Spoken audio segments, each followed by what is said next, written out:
Creo que no hemos tenido grandes dificultades en cuanto al proceso de evaluación. Ha sido bastante satisfactorio, salvo algunos alumnos que, bueno, han quedado en el camino, pero bueno, tienen la opción del recuperatorio y probablemente les va a ir bien si le dedican unas horas a estudiar. Bueno, ¿alguna duda, alguna pregunta hasta acá?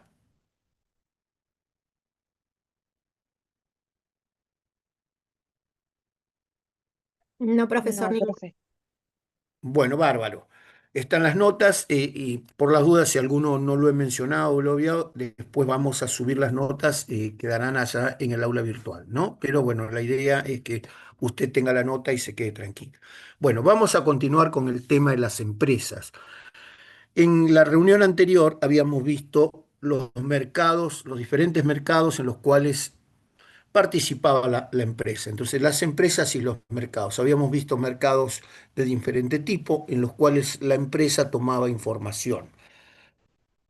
Uno de ellos, el más importante, era el mercado consumidor, en el cual, digamos, la empresa tenía que determinar su nivel de demanda para producir los bienes o servicios. También hemos dejado bien en claro que no son los empresarios los que deciden qué bienes o servicios tienen que producir. Los empresarios tienen que conocer los requerimientos del mercado. Para eso tienen que conocer las demandas. Por eso es muy importante dejar bien en claro que las empresas, para que puedan producir bienes o servicios, necesitan realizar un estudio de mercado. El estudio de mercado probablemente les va a brindar variables muy interesantes, como es la variable precios, la variable que tiene que ver con la producción, la variable que tiene que ver con el producto, con la plaza en la cual van a interactuar y por otro lado, tener muy en claro cuál es el sistema de comercialización en el cual se va a insertar. Porque de esta manera las empresas pueden visualizar cuál es la generación, digamos, de valor desde el momento que empieza el proceso productivo hasta que llega al consumidor. Por eso, digamos, el estudio de mercado es fundamental, ¿no? Que le va a permitir al empresario tener toda la información para mejorar su proceso de toma de decisiones. Ahora, es bien cierto que como nosotros hemos ido definiendo, las empresas son el motor de nuestra economía. Todas las empresas generan digamos, generan la producción de los bienes y servicios. Como dijimos en la clase anterior, es la mínima unidad de producción. Pero por otro lado, tenemos bien en claro que todas las empresas van trabajando simultáneamente en dos niveles. Por un lado, lo que es la producción física, ¿no? ¿Cómo combina los factores de la producción? Por eso, por un lado, la empresa dice, bueno, nosotros vamos a producir bienes o servicios, bárbaro. Entonces, para producir bienes y servicios, utilizan materia prima, agregan básicamente mano de obra y utilizan el capital necesario para producir los bienes o servicios. Entonces, esta actividad de producción de bienes y servicios tiene que ver con la relación conocida como función de producción. ¿Qué es una función de producción? No es otra cosa que la forma en la cual la empresa combina los factores de la producción. La com- el hecho de combinar los factores de la producción puede presentar dos situaciones en particular. La primera, trabajar en situaciones de corto plazo. ¿Qué quiere decir producir en una situación de corto plazo? En una situación de corto plazo, por lo menos uno de los factores que van a participar en el proceso productivo puede modificarse y los otros factores permanecen constantes. ¿Esto qué quiere decir? Que en el corto plazo las empresas van a adecuar el factor variable a los factores fijos que tiene la empresa. Entonces, por lo tanto, podrá visualizar que en la medida que va adicionando factor variable, al principio la producción crece, pero no crece en forma significativa. Vamos a poner un ejemplo bastante sencillo, ¿no? Entonces imaginemos que usted tiene una empresa que se dedica a la producción agropecuaria, o podría ser también a la producción minera, a la producción de bienes y servicios, etcétera, no importa. Bueno, esta empresa agropecuaria, lo primero que va a necesitar son todos los factores que tienen que ver con, digamos, la estructura de capital. Necesita tierras, necesita capital, necesita tecnología, necesita conocimientos, una gestión empresaria para poder producir los bienes o servicios. Pero si no tiene factor trabajo, trabajadores que se inserten al proceso productivo, no se puede producir bienes o servicios. ¿Por qué? Porque el único factor que genera valor en la actividad productiva es el trabajo. Está Sí, profe. Sí, probablemente, profe. sí, hola, hola, probablemente con el avance de la tecnología, el trabajo está siendo cada vez más sustituido, pero no nos olvidemos, el trabajo que es sustituido es el trabajo manual, el trabajo artesanal, pero hay otra forma de incorporar trabajo, que es el trabajo intelectual, el trabajo que de una u otra manera va generando todos estos procesos que nosotros vamos visualizando como consecuencia del cambio tecnológico. ¿No? La tecnología no apareció de la noche a la mañana, la tecnología responde a todo un proceso de investigación que va durando muchos años en el tiempo. Y en la medida que ese conocimiento básicamente se logra, puede aplicarse al proceso económico. Entonces, por lo tanto, toma la forma de tecnología. Entonces, hoy en día, muchas de las empresas han ido reemplazando trabajo manual por trabajo, digamos, intelectual, que de una u otra manera ha ido generando también la producción de bienes y servicios. Bueno, en una situación de corto plazo, lo que nosotros observamos en una empresa, dado el ejemplo del sector agropecuario, si nosotros incorporamos un trabajador, dada la dotación de factores que tiene, probablemente ese trabajador se va a sentir un poco, digamos, solo, aislado, y va a decir, bueno, sí, yo no tengo restricción de empezar en cualquier horario. Tengo todos los factores a mi disposición. Bárbaro. Entonces, ese trabajador puede manejarse libremente. La única dificultad que probablemente puede tener si es una actividad que se realiza en el sector agropecuario es la luz solar. ¿Por qué? Porque el sector agropecuario tiene que aprovechar las horas de luz. En otras palabras, tiene que empezar lo más temprano posible. Como alguien diría, Como alguien diría, probablemente la actividad en el sector agropecuario va a empezar alrededor de las 4 o 5 de la mañana, tratando de aprovechar el alba, las primeras luces, para poder, digamos, trabajar. Y probablemente más de las 4 o 5 de la tarde no se puede trabajar porque la oscuridad es tan grande que el trabajador no puede realizar sus labores, ¿no? Entonces, por lo tanto, tiene que aprovechar las horas de luz. Por otro lado, también uno de los factores que incide fuertemente, digamos, es el clima, la lluvia, el calor, etcétera. Entonces, cuando hay mucho sol, probablemente tiene que trabajar en la mañana, descansar probablemente al mediodía, unas horitas y volver a realizar su jornada. Entonces, volviendo al ejemplo, un solo trabajador en esta empresa agropecuaria no tiene ningún tipo de restricción, puede producir, pero siempre respetando las horas de luz. El problema es que la cantidad de factores que tiene van a ser muy mal utilizadas. Va a tener capacidad ociosa y probablemente, digamos, no va a lograr el volumen de producción necesario. Entonces, para esto, ¿qué hacen los empresarios? Contratan más trabajadores, le van adicionando trabajadores en función de la cantidad de capital que tienen. ¿No? Entonces, el segundo trabajador probablemente tenga productividades, una productividad mayor que el primero.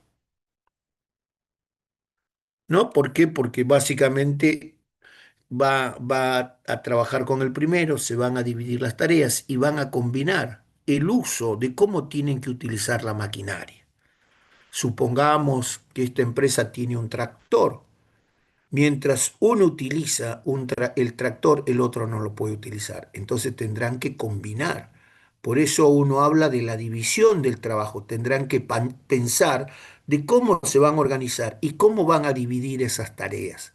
Entonces aparece el tema de la división del trabajo.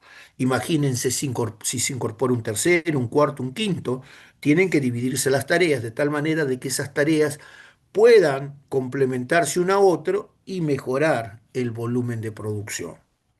¿Está? Entonces, qué interesante. O sea, ¿qué quiere decir? Que en el corto plazo nosotros podemos adicionar mano de obra y la estructura de capital va a soportar ese incremento de mano de obra. Pero, como siempre digo, la división del trabajo va a incrementar la producción, pero tiene un límite. No podemos seguir incorporando trabajadores como a nosotros nos parece. Al principio, producto de la división del trabajo, los trabajadores van a tener una productividad alta, pero en la medida que el factor fijo se empieza a saturar, esa productividad que va a aportar cada trabajador tiende a ser cada vez menor, hasta que en algún momento, cuando se satura el factor fijo, la productividad va a ser igual a cero. Por eso, en el corto plazo, el empresario tiene que tener mucho cuidado de cuántos trabajadores tiene que incorporar al proceso productivo. Entonces, por lo tanto, tiene que pensar en todos los aspectos organizativos. Primero, la división del trabajo. ¿Cómo va a dividir el trabajo? Segundo, tiene que tener bien en claro cómo va a armar esa estructura de mando. Está en una organización, siempre tiene que haber alguien que organice y dirija todo el proceso productivo. En otras palabras, tiene que haber un jefe, tiene que haber un encargado, tiene que haber un director o como le quieran llamar. Bárbaro.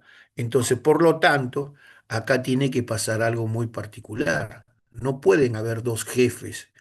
Entonces, acá se aplica el segundo principio, el principio de unidad de mando. Un subordinado solamente tiene que recibir órdenes de un jefe. No pueden haber dos jefes, porque si no, el trabajador no podría lograr no podría lograr realizar su tarea que se le ha encomendado. ¿Está? Porque imagínense que uno le dice vaya a la derecha, el otro le dice vaya a la izquierda, entonces el tipo está perdido. Para evitar todos esos problemas es necesario que exista un principio, que se respete el principio de unidad de mando, un solo jefe. Pero jefe no es cualquiera, se supone que el jefe tiene que conocer todas las actividades que se realizan en la empresa. Por otro lado, tiene que tener características típicas de líder. Tiene que saber motivar al personal, tiene que saber escuchar, tiene que saber planificar la actividad. Y otro punto importante, tiene que convencer para que todas las personas que están en esa organización puedan delegar un área en el cual él pueda influenciar. Por eso siempre vamos a hablar en las organizaciones de líderes democráticos. Probablemente en otro tipo de empresa, en las empresas, digamos, públicas, probablemente existirán otro tipo de liderazgo, pero esas no son de atención en nuestro estudio ahora. ¿Está? Entonces, en el corto plazo, tenemos que tener bien en claro la división del trabajo. En segundo lugar, cómo se va a distribuir la autoridad. Siempre respetemos que tiene que haber un solo jefe. Y en tercer lugar, cómo tiene que ser la comunicación, ¿no? Todo el mundo, todos los integrantes de la empresa tienen que estar comunicados. Todos tienen que conocer cuál es el objetivo de la organización. Ninguno de ellos es más importante, todos son importantes, porque la empresa es un producto de la suma de todos los trabajos individuales. No hay un sector que sea más importante que el otro sector. Por eso es muy importante que en la empresa la persona que coordina, la persona que dirige, tenga un amplio conocimiento de la actividad, digamos, administrativa. Por eso, desde el punto de vista físico, tiene que saber combinar los factores. Todo lo físico tiene que ver con la producción de bienes y servicios. Ahora, cuando hablamos de una empresa en un escenario de largo plazo, todos los factores que utiliza se pueden modificar. Entonces hay un gran grado de flexibilidad. El empresario ahora puede combinar, puede reemplazar trabajo por capital, capital por tecnología, tecnología por, digamos, mano de obra, etcétera. Entonces tiene plena flexibilidad. Por eso se dice que en el largo plazo se puede modificar la estructura productiva de la organización o de la empresa. ¿Está? Entonces, probablemente uno dice, pero profesor, ¿son sinónimos empresa y organización? En términos muy generales, sí. Lo que pasa es que las organizaciones pueden dividirse en dos grandes grupos, organizaciones con fines de lucro y organizaciones sin fines de lucro. Las organizaciones con fines de lucro son las que nosotros denominamos empresas. Las sin fines de lucro son las entidades de bien público. Entonces, no necesariamente realizan la misma actividad que realiza la empresa. ¿Está claro? Bueno, por otro lado, las empresas visualizan cuál es, digamos, el costo del uso de los factores. ¿Cuánto va a costar producir un bien o servicio? Desde el momento que nosotros empezamos hasta el momento que nosotros vendemos el producto. Entonces, probablemente cuando nosotros hemos cursado las primeras unidades de administración, las primeras materias de economía, etcétera, nos han hecho ver, digamos, una relación de los ingresos de las empresas con los costos. Pero esto no es tan así, porque es bien cierto que las empresas tienen que analizar los costos, pero los costos, de acuerdo a cómo se van presentando en la actividad empresarial o en la actividad organizacional, van tomando diferentes nombres. Por eso, lo primero que va a aparecer en toda empresa, en toda organización, es lo que nosotros denominamos comúnmente como inversión. La inversión productiva. La inversión productiva es lo que está constituida, digamos, en tres grandes bloques, ¿no? Uno dice, ¿cómo es la inversión? Muy sencillo, la inversión tiene que ver en primer lugar con las obras civiles, todo lo que la empresa necesita para empezar a realizar su actividad. Entonces probablemente alguno dirá, bueno, sí, tenemos que construir un galpón, tenemos que tabicar el local que hemos alquilado, tenemos que reestructurar, digamos, la parte de ingreso de la empresa, etcétera. Entonces todo lo que tenga que ver con las obras civiles es parte de la inversión. Y esto entra antes del proceso productivo. O sea, ¿qué quiere decir? Que nosotros todavía no hemos producido nada, pero necesitamos adecuar, necesitamos invertir. Entonces, el rubro más significativo son las obras civiles.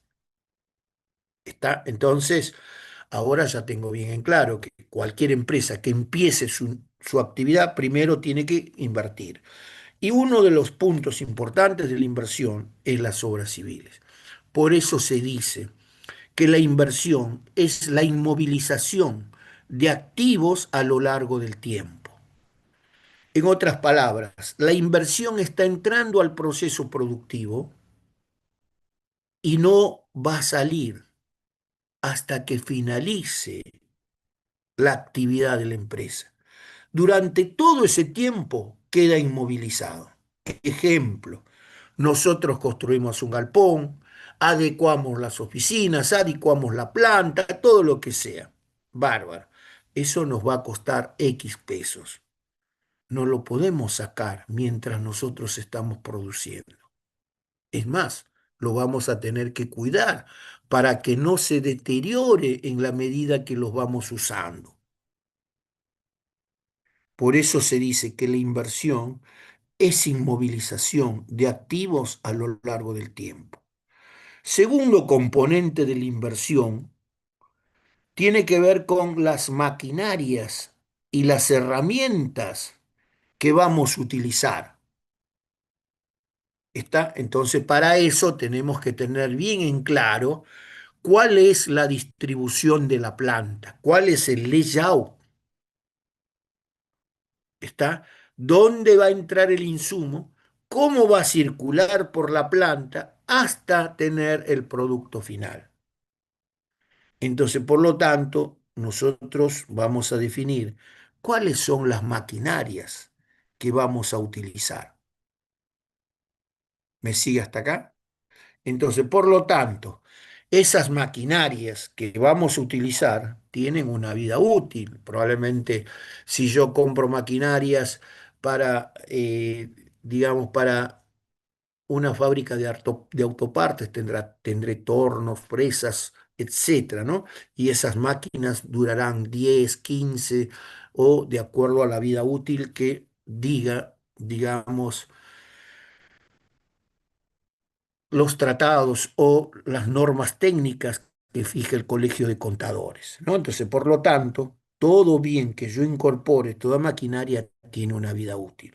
Entonces, por lo tanto, la maquinaria, una vez que la compre, la tendré que instalar y la tendré que poner a punto. Entonces, desde el momento que compre la maquinaria, llevarla al establecimiento, instalarla, ponerla en funcionamiento, todos esos costos que se van a generar en ese proceso tendrán que activarse como parte del valor de la maquinaria. Entonces, si la maquinaria me costó 100, ahora le tendré que incorporar el flete desde la fábrica que compré a mi establecimiento. Segundo, la instalación, el lugar donde va a funcionar.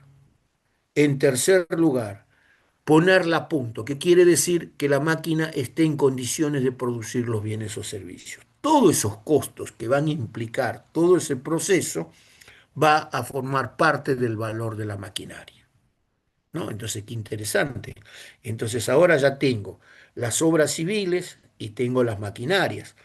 También tengo que empezar a pensar cuáles son las herramientas que voy a necesitar en todo ese proceso productivo.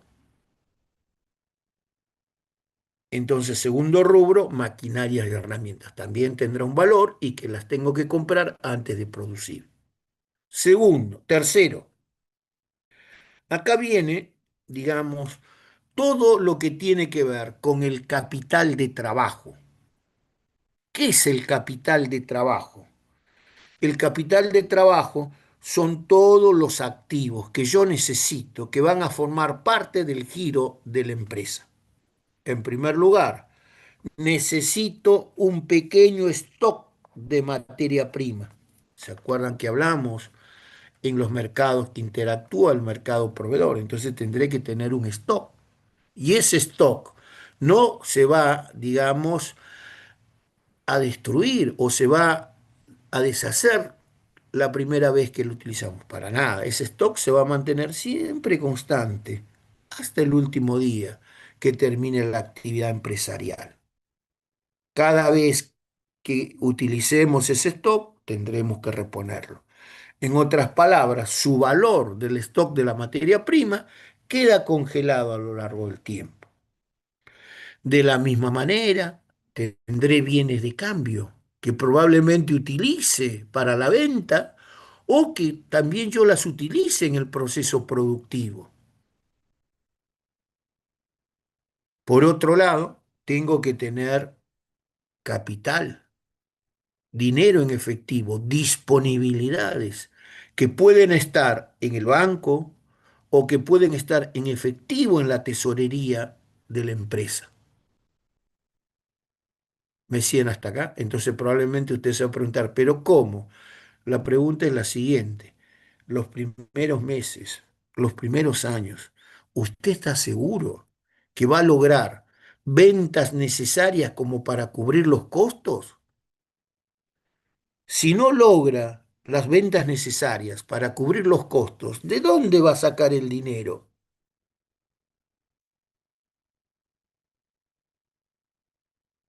Entonces ahora aparece el concepto de capital de trabajo. Usted necesita dinero en efectivo para solventar o solucionar todos los desequilibrios que se van a producir en la empresa.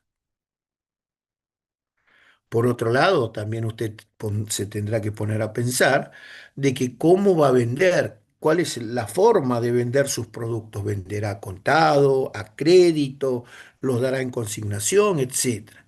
Entonces tiene que entender que cada vez que usted está vendiendo a crédito, está prestando dinero. Entonces, por lo tanto, ese préstamo de dinero tiene costo de oportunidad, que es la tasa de interés. Tendrá que evaluar, porque los créditos y los débitos básicamente tendrán que compensarse a razón para ver cuánto crédito te he otorgado y cuánto me han dado crédito a mí las otras empresas. Entonces tendré que netear para ver cuánto dinero tengo en ese rubro. Todos estos componentes son los que van a componer el capital de trabajo. Por otro lado, tendré dinero en efectivo para hacer frente a todas las eventualidades que se puedan presentar.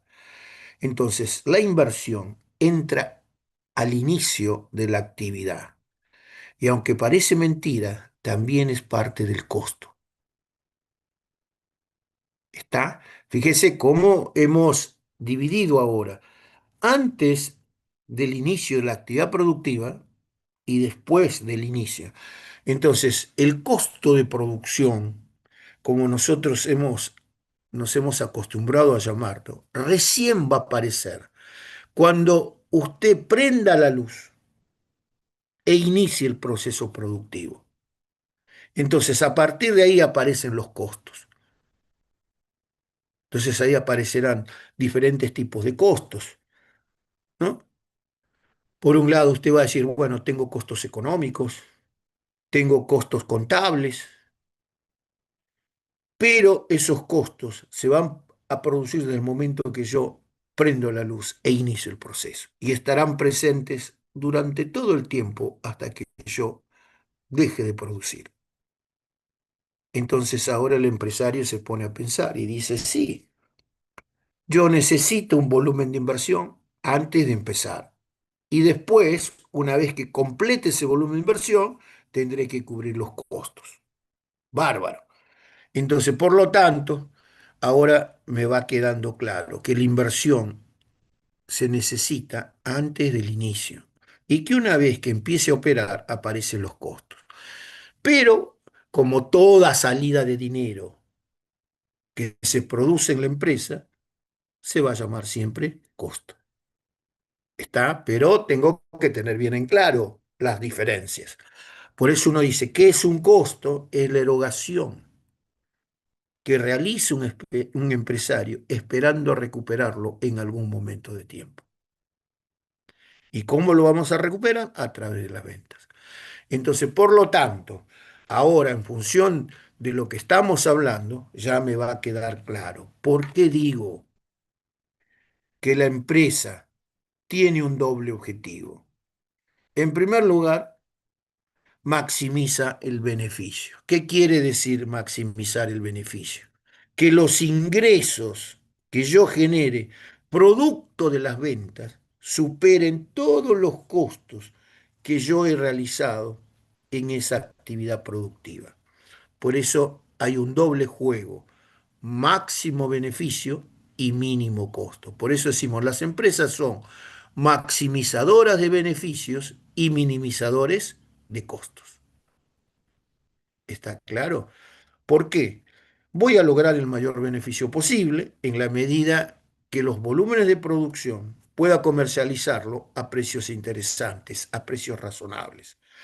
En segundo lugar, tendré que asumir todo lo que implica producir el proceso productivo. La diferencia me estará determinando el beneficio. Ahora, si en todo caso no he tenido la capacidad necesaria como para generar el ingreso necesario, probablemente cuando cierre el ejercicio tendré pérdida. Pero, como lo he dicho, las pérdidas de las empresas son transitorias. ¿No? Entonces, cuando uno planifica la actividad empresarial, no puede planificar una empresa para un año, tiene que planificar para un periodo mínimo de 10 a 15 años. Entonces usted va a decir, pero ¿por qué tanto? ¿Por qué no hay empresas?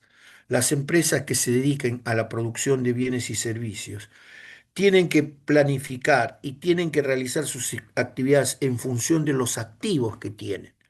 Entonces yo le pregunto, si usted se va a dedicar a una actividad comercial, bárbaro, ¿cuál es la vida útil de una heladera? ¿Cuál es la vida útil de una cortadora de fiambre? ¿Cuál es la vida útil, digamos, de, qué sé yo, de una máquina, de un torno? ¿Cuál es la vida útil de una fresa? ¿Cuál es la vida útil de un galpón? Bárbaro. Entonces nos vamos dando cuenta que son muchos años. Si es una heladera, probablemente son 10 años. Entonces, el activo que usted ha comprado tiene capacidad para trabajar 10 años. Entonces usted dice, no, pero yo en realidad voy a trabajar 3 años. Bárbaro. Trabajará 3 años, pero la inversión la tiene que realizar en función de lo que vale la heladera. Después lo recuperará, pero durante el tiempo que usted tenga la máquina, queda totalmente inmovilizado. Por otro lado, en este proceso productivo también van a haber activos que tengan una menor vida útil. Entonces, por lo tanto, usted tendrá que ponerse a pensar ahora cuáles van a ser los periodos de reinversión para equiparar las vidas útiles de los activos. Está, por otro lado, también tendrá que tener mucho cuidado de que hay activos que los primeros años probablemente se gastan rápidamente, mientras otros activos los primeros años no se gastan mucho y se van gastando más los últimos años, ¿no? Entonces, de esta manera usted podrá planificar bien cuál va a ser la inversión inicial, cuáles van a ser las reinversiones para tratar de mantener el mismo stock de capital. Por eso, vuelvo a repetir, usted tiene que tener mucho cuidado cuando plantee los objetivos, costos con ingresos. Por eso decimos maximización de beneficios. Si a usted le va mal, vamos a ser claros, es un problema suyo. Por eso decimos, el empresario es aquella persona que está dispuesto a asumir los riesgos del mercado. Si le va bien, 10 puntos. Le va mal, a llorar a la ruta. No es que va a ir al Estado a decirle, no, que me fue mal, denme un subsidio o ayúdenme. No, no, no, para nada. Bueno, por otro lado, como también lo hemos manifestado ya en la clase anterior, la empresa juega un rol social muy importante. produce bienes y servicios para satisfacer las necesidades, genera puestos de trabajo y en la medida que genera esos puestos de trabajo, hace una retribución a los factores de la producción, lo cual le va a permitir a las personas que puedan comprar esos bienes y servicios. Por eso las empresas y los trabajadores van a trabajar en una perfecta relación de simbiosis. En otras palabras, ambos se benefician unos a otros. Está siempre que nosotros hablemos de empresa, siempre tenemos que ponernos a pensar que las empresas deciden libremente qué producir, cómo producir y para quién producir. Nadie condiciona la actividad empresarial. Obviamente, lo que sí tenemos que dejar bien en claro, que por todas las empresas, todas las empresas, cuando realizan su proceso productivo, generan externalidades. ¿Qué son las externalidades? Los efectos que pueden ser negativos o positivos cuando realiza su actividad productiva. ¿Está? Entonces, lo primero, los residuos que genera la empresa. Estos residuos tienen que tratarse. ¿Está? Los fluidos, los ruidos, el humo, etcétera. Entonces uno se pregunta y dice, bueno, sí, ¿qué tiene que hacer la empresa? Lo tiene que solucionar. Tiene que poner una planta de tratamiento, lo cual implicará un nuevo volumen de inversión. ¿Está? Entonces las empresas mineras trabajan con mucha agua, etcétera, porque hay que enfriar, digamos, los metales en las fundiciones, etcétera. Entonces toda esa agua contaminada tiene que volverse a tratar, porque si no va a contaminar todas las napas, todos los suelos y probablemente va a perjudicar a la sociedad. Por eso es muy importante que las empresas tienen, tienen que tener en cuenta cuál va a ser el impacto ambiental que van a generar cuando producen los bienes o servicios y a partir de ahí cuál es la solución que van a proponer. Por eso las normas medioambientales van a condicionar fuertemente el proceso productivo. Está bárbaro. Bueno, ahora vamos a ver cuáles son las funciones básicas de la empresa, ¿no? Siempre uno tiene que retomar todos estos puntos. En primer lugar, es muy importante que nosotros tengamos bien en cuenta porque después vamos a hablar de costos, entonces uno va a decir costo fijo, costo variable, y en algún momento alguien va a tirar una idea y va a decir costo directo, costo indirecto, etcétera. Entonces, si no tenemos bien en claro cómo funciona la empresa, cómo son, digamos, las actividades que realiza, difícilmente vamos a entender el concepto de los costos. Bueno, en primer lugar, todas las empresas van a tener funciones técnicas. La técnica tiene que ver con el conocimiento de cómo se va a realizar el proceso productivo. ¿Está? Entonces voy a poner un ejemplo muy sencillito. Probablemente nosotros todos los días vamos y compramos pan.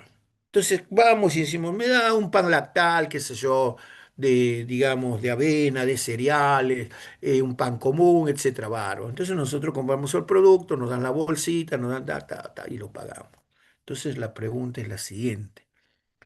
La empresa, para poder producir ese pan, tiene que tener bien en claro cuál es el proceso productivo desde que inicia hasta que termina. ¿Cuáles son las normas que van a condicionar todo este proceso productivo?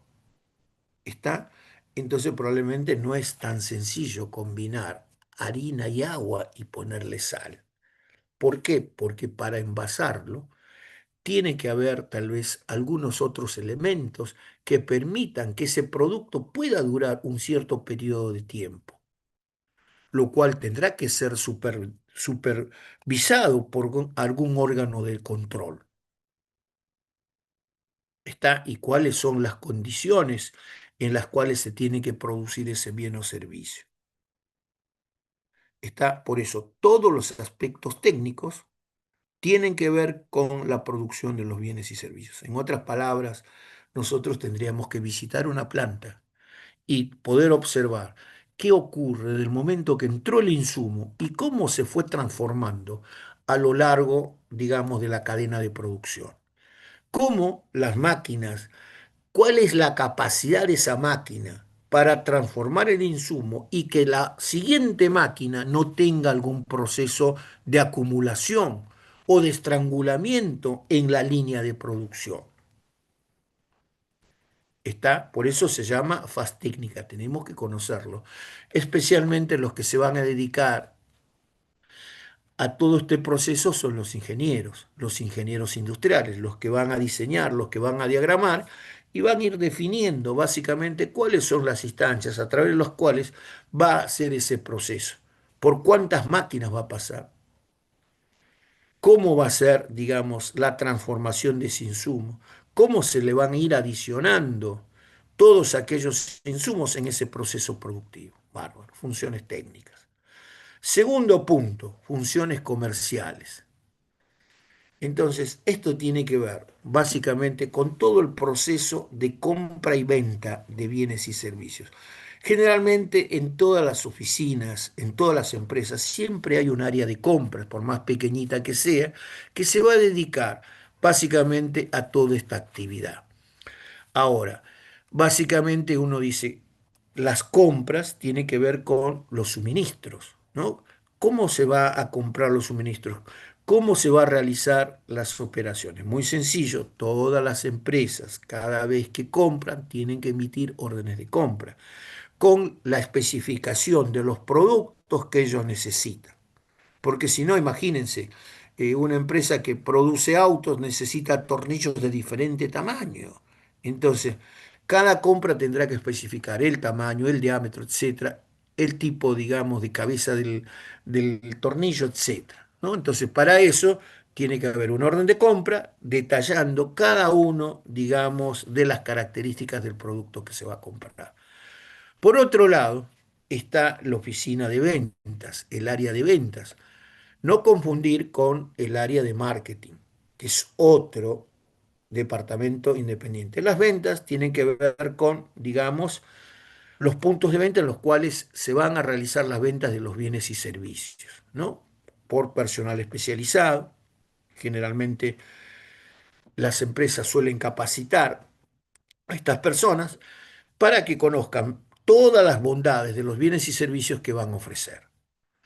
Bueno, por otro lado, tenemos el sector financiero. Cuando hablamos de financiero, estamos hablando del dinero. ¿Cómo administramos el dinero desde el momento que inicia el proceso hasta el momento que termina, digamos, el cobro de la venta del bien o servicio? Entonces, para esto tenemos que ser claros. El gerente financiero tiene que trabajar en forma conjunta con la oficina de ventas y la oficina de compras. Tiene que planificar cuál es el requerimiento del dinero desde el primer día y cuáles son los ingresos de dinero, de tal forma de que al gerente financiero no le sobre ni le falte dinero. Está, si le sobra dinero es porque está, digamos, utilizando mal el dinero, porque obviamente el dinero tiene un costo de oportunidad y ese costo de oportunidad es la tasa de interés. Entonces, si le sobra dinero, está perdiendo tasa de interés. Por otro lado, si le falta dinero, básicamente tiene que tener mucho cuidado porque alguna actividad no va a poder cumplir. Por eso en su planificación las empresas tienen que tener bien en claro cómo van a manejar el dinero durante las 4 semanas. Entonces, probablemente una empresa va a decir lo siguiente: la primera semana tenemos que pagar los sueldos y jornales. Bárbaro. Entonces, la segunda semana tenemos que pagar todo lo que se llama bienes y servicios básicos. El alquiler, la luz, el gas, etcétera. Bárbaro. Tercera semana, todo lo concerniente a los proveedores, ¿no? Entonces va planificando. Y la cuarta semana, todos los remanentes que no se pudieron pagar en la primera, en la segunda, en la tercera. ¿no? De tal manera de que podamos tener bien en claro las salidas de dinero. Y de la misma forma, ahora el gerente financiero tendrá que visualizar cómo van a ser los flujos de dinero, de dónde va a sacar el dinero para poder cumplir con estos objetivos. Está, por eso los gerentes financieros son personas muy conocedoras de la actividad empresarial y tienen que solventar todos los gastos que realizan las empresas. Bueno, por otro lado, bueno, las funciones de seguridad. ¿Cómo se va a proteger, en primer lugar, los bienes? ¿Cómo se van a proteger las empresas? ¿No? Los bienes, cómo se va a proteger la empresa y el personal. Acuérdense que el personal, desde el momento que entra, siempre está expuesto a los riesgos. Entonces, por lo tanto, el área de seguridad tendrá que cuidar todos los aspectos concernientes al buen manejo de los bienes y el buen manejo de las personas, ¿no? Por eso existe normas muy específicas que tienen que ver con la seguridad, con la higiene, el funcionamiento empresarial. Otra función importante es el área contable, información y control, los registros. Entonces, generalmente las empresas hoy en día, la gran mayoría, debe ser muy poquitas las que tengan, no tengan sistema de gestión, pero la gran mayoría de las empresas tienen sistemas de gestión. Entonces esos sistemas de gestión están interconectados con todas las áreas, de tal forma de que el área contable pueda tener bien en claro todo el funcionamiento de la empresa, llevar los registros, el registro de diarios, el armar, digamos, el libro de caja, armar el balance, tener bien en claro el costo de compra, la rotación de los productos, etcétera. Toda la información necesaria para proveer a los que tienen que tomar las decisiones. Por otro lado están las tareas administrativas, como su nombre lo dice, administración. Y esto es diferente a contabilidad, porque a veces confundimos contable con administración. La administración tiene que ver con el manejo de la organización, cómo conducimos la organización, tiene que ver con la gestión. ¿Está? Entonces, esto es muy importante. Un buen manejo administrativo va a permitir un buen manejo del personal, una buena planificación de las actividades, un buen tablero de comando para poder asignar todos los recursos. Bueno, todas estas actividades son funciones básicas de las empresas. En las pequeñas y medianas empresas probablemente no existe tanta división. Probablemente tendremos dos o tres sectores importantes y a partir de ahí las tareas se realizarán en muchos de los casos por las mismas personas. Pero bueno, es así. Bueno, una vez que ya tenemos bien en claro cuáles son las funciones de las empresas, ahora vamos a analizar cómo es una empresa como una unidad de negocios. Entonces, las empresas, comunidades de negocios, tienen que constituir cuatro puntos importantes. Primero, tener bien en claro, fíjese, todo esto tiene que ver ya con la gestión de la empresa. En primer lugar, toda empresa constituye una unidad patrimonial. Tiene un patrimonio que tiene que cuidar a lo largo del tiempo. Entonces, como ustedes saben, el patrimonio tiene que evaluarse todos los años a razón de poder ver si ese patrimonio creció, ha disminuido, etcétera. Por eso la labor contable en las organizaciones es fundamental. Van a permitir la determinación de los beneficios o pérdidas de las empresas, ¿no? Por eso el patrimonio es muy importante en cuanto a su medición. Por eso todo el balance, lo que va a mostrar básicamente es cómo ha crecido el patrimonio en cada uno de los años o cómo ha disminuido el patrimonio en cada uno de los años, ¿no? Segundo punto, las empresas, comunidades económicas, financieras. Entonces acá tenemos que dividir dos cosas que son importantes. En primer lugar, cada vez que uno habla de económico, estamos refiriéndonos a todo lo que es la producción en sí. Producción en términos físicos. ¿Está? Por eso uno dice, vamos a tratar de ver si económicamente estamos bien. Bárbaro, sí. Podemos mirar rápidamente cuál es el flujo de caja para poder ver ingresos y gastos. Pero por otro lado, tenemos que diferenciar lo que es la parte financiera. La parte financiera está trabajando pura y exclusivamente con el manejo del dinero. En otras palabras, estamos analizando desde el momento que entró el dinero como volumen de inversión hasta el momento que el dinero vuelve a retornar como ingreso por ventas. ¿Está? Entonces, primero se producen salidas de dinero con un costo de oportunidad, se producen ingresos de dinero, préstamos de dinero, etcétera. Entonces, toda la parte financiera tiene que ver con el uso del dinero en la organización, en la cual todo manejo del dinero tiene costo de oportunidad y su costo de oportunidad es la tasa de interés. ¿Está? Por eso dice unidad económica financiera. Por un lado está la producción y por otro lado está lo financiero. Ya vamos a visualizar este punto. Por otro lado, también se dice que una unidad de negocio constituye una unidad de decisión. ¿Qué quiere decir unidad de decisión?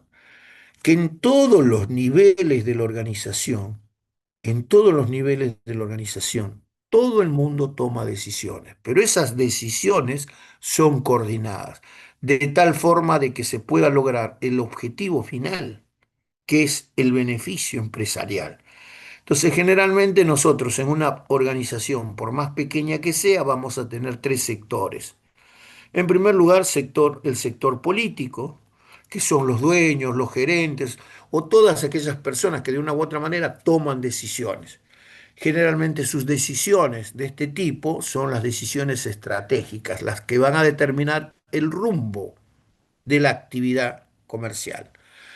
En segundo lugar, tenemos a los gerentes, ¿no? El gerente, como diríamos, aquel hombre que va a llevar adelante el proceso. Entonces, por lo tanto, estos señores van a hacer las asignaciones de los factores de la producción. Generalmente son los responsables de todo lo que ocurre en la organización. Si algún proceso sale mal, es que probablemente los gerentes no han tomado los debidos recaudos o no han comunicado al personal cómo se tiene que hacer las actividades. En otras palabras, lo que estará fallando probablemente es la comunicación. Entonces, los gerentes toman decisiones tácticas. ¿Qué quiere decir tácticas? Que están definiendo cómo se tienen que hacer las cosas. Por otro lado, otro estrato importante es el sector operativo, los operarios, los que tienen que hacer la tarea. Entonces, por lo tanto, también toman decisiones. Sus decisiones son decisiones operativas, que tienen que ver con la tarea en sí. Entonces, por lo tanto, acá hay decisiones estratégicas, decisiones tácticas y decisiones operativas. Pero todas esas decisiones tienen que coordinarse. Por eso se dice que una empresa es una unidad de decisión, ¿no? Qué interesante. Todos trabajan en forma conjunta y sus decisiones son coordinadas. Nadie, como diríamos en un lenguaje criollo, se corta solo. El último punto tiene que ver cómo, digamos, se maneja la empresa. Todas las empresas son comunidades humanas jerarquizadas. ¿Qué quiere decir esto? Que dentro de la empresa existe una jerarquía y esa jerarquía básicamente está constituido por personas. Ahora, las personas generalmente para poder posicionarse necesitan cierta capacitación, necesitan ciertos incentivos y sus salarios tienen que ser equivalentes a la productividad que le dejan a la empresa. ¿Me siguen hasta acá? Probablemente uno dice, ¿qué es productividad? Muy sencillo. La productividad es la fuerza de trabajo que deja cualquier persona durante las 8 horas de su jornada. ¿no? Entonces probablemente usted liquida sueldos, entonces durante las 8 horas estará liquidando los sueldos, mirará a las personas a qué hora entraron, a qué hora salieron, digamos cuántos minutos se tomaron, bárbaro. Entonces a fin de mes va, entrega la liquidación. Entonces esa fuerza de trabajo que usted está dándole a la empresa es lo que se llama productividad. Esa productividad tiene que ser retribuida. ¿Cómo es retribuida? A través del salario. Pero para eso usted tiene que tener una capacitación. No cualquiera puede liquidar sueldos. Por eso la empresa tiene que capacitar a su personal, preocuparse de que los salarios sean adecuados a la labor que están realizando. Entender, como les dije al principio, que todos los integrantes de esa organización son importantes, que cada uno en su puesto de trabajo tiene que realizar su labor. La empresa tiene que tratar de evitar el conflicto entre las personas. Por eso, hoy en día siempre hablamos de la empresa y la comunidad. No solamente tiene que preocuparse en los trabajadores, sino en todos los familiares de esos trabajadores para ver si pueden mejorar, si le pueden dar becas, si los pueden capacitar, si esa empresa puede generar viviendas para que las personas mejoren sus condiciones de vida y también en el entorno en el cual realizan su labor, porque todo eso le permite que esa empresa tenga beneficios. Entonces, esos beneficios de las empresas no solamente tienen que favorecer al dueño de la empresa, sino que tienen que redistribuirse de tal forma que todas las personas que integran esa comunidad puedan beneficiarse, ¿no? Entonces, cuando uno habla de estas cuatro características, vamos a decir que una empresa es una unidad de negocios. Bárbaro. Bueno, podríamos seguir hablando mucho más, pero bueno, no los quiero marear y vamos dándole las cosas, digamos, por partes para que ustedes puedan entender. Bueno, hoy hemos hablado de por qué las empresas son maximizadoras de beneficios, minimizadoras de costos, la doble actividad que realizan en el mundo, digamos, de la producción física y por otro lado la producción de costos. Lo que hemos analizado también es la diferencia entre inversión y costo. Cómo la inversión entra antes del proceso productivo, cómo está conformada y después cómo se van produciendo los costos. Entonces los costos, como usted ya lo sabe, tienen tres componentes. En primer lugar, lo que cuesta la materia prima. En segundo lugar, lo que cuesta la mano de obra. En tercer lugar, la carga fabril, ¿no? Entonces, por lo tanto, de acuerdo al mercado en el cual participa, probablemente tendrá ingresos. Si es un mercado de competencia perfecta, básicamente tendrá que tener mucho cuidado con los costos, porque los ingresos van a depender de un precio que fija el mercado. Entonces, por lo tanto, el mayor beneficio posible será en la medida que reduzca los costos, porque el precio no lo puede tocar, ¿no? Ahora, si es un mercado monopólico, será diferente, porque tendrá la exclusividad. Probablemente va a ser la única empresa que produce el bien o servicio, entonces podrá fijar el precio o podrá fijar la cantidad, pero nunca las dos condiciones. Tendrá mucho poder y probablemente podrá determinar sus ganancias o sus utilidades. Ahora, si es un mercado, digamos, oligopólico, va a haber alguna competencia y tratará, digamos, de competir con aquellas personas o aquellas empresas que producen los bienes o servicios que son muy similares. Pero, digamos, generalmente cuando se trata de este tipo, digamos, de mercado, las empresas suelen, digamos, combinar de tal forma que no se perjudiquen y puedan actuar en forma simultánea. Caso típico, caso de las bebidas, por ejemplo, Coca-Cola y Pepsi-Cola. Coca-Cola y Pepsi-Cola jamás tocan los precios, nunca hablan de precios que uno es más caro o más barato, salen con precios probablemente diferentes. Lo que van a competir probablemente va a ser en la superficie. ¿Qué superficie del mercado va a abastecer cada uno? ¿No? Y en función de eso armarán sus estrategias para mantener su posicionamiento en el mercado, etcétera. Bueno, hemos visto grandes temas a grandes rasgos que iremos resolviendo desde el punto de vista digamos, de la teoría de la empresa. Esto, como dije en la clase anterior, que hemos visto los mercados y la empresa, hoy ya estamos viendo la empresa desde el punto de vista más formal, y las clases subsiguientes vamos a empezar a trabajar ya más con funciones y funciones de costos para poder ver qué es lo que ocurre dentro de una empresa. Bueno, ¿alguna duda, alguna pregunta?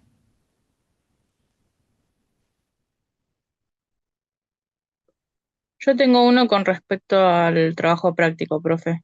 Sí, Eh, todavía no lo he terminado. Ya se lo voy a subir ahora como para que tenga tiempo de poder ir armándolo. Perfecto, esa era mi Vale. única duda. Bueno, Gracias. he dado las notas, las vamos a subir, digamos, a razón de que todo el mundo pueda verificar, etcétera.